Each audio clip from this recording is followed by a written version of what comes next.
All county governments that they must operate within IFMIS, and it's therefore illegal for them to operate outside IFMIS. Does that amount to misappropriation of public funds if they are operating outside IFMIS?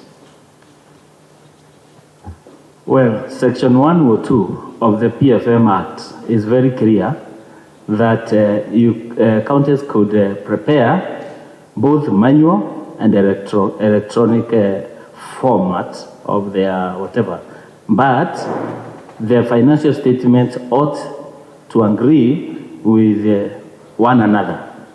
It is not illegal to do it because county government have an impressed account which they operate, and they are allowed to do it.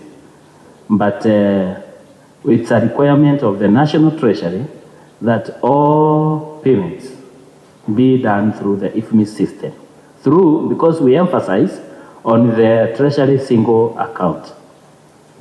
Thank you. Now, Governor. Point of information. I think it's important for us to be clear, because there's a question that has been asked by Senator Argura that has not been answered correctly. Section 109 of the PFM Act allows county governments to establish funds. So, and that fund is separate from the CRF. So in this case, if it is money which is being operated through the fund, it is audited separately from the money which is in Treasury and the CRF. Yes. Now, the question I want to put to the Governor, finally, so that we now know where the problem is simply a problem of reconciliation. And the law stipulates that every 70th day of the month, whatever postings are done, whether manually or through IFMIS, must be reconciled. Governor, did you take that opportunity so that you don't have to wait until the cumulative effects of what we're now seeing, and we almost spent another 45 minutes on an issue that we could have only spent about 20 minutes or 10 minutes at most? Let me answer the general questions, and then I will give an opportunity to my CC here to respond. The Treasury here must accept that we have a problem with IFMIS. And that's why they consulted Pricewaterhouse. And even Pricewaterhouse officials were sent to the county.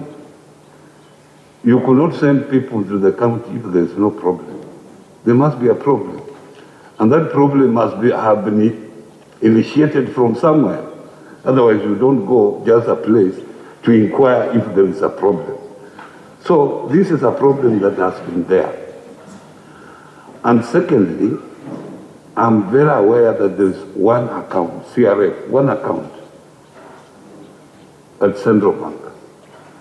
Even if it is an interest, it has to be transferred from that particular account, approved by the control of budget. How will you get money to an interest account? How will you get money to ECD, to Polytechnics, if it has not gone through CRF account?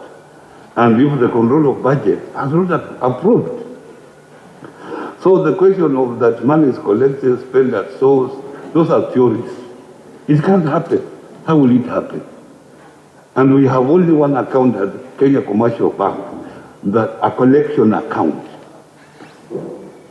A collection account which has no checkbook. So how will you transfer money from there? And they know, because even the banks themselves have instructions from Central Bank.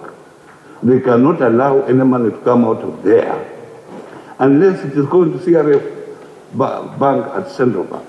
That's how it is. But I've said that we have to transfer money to ECD centers because that's a cost center.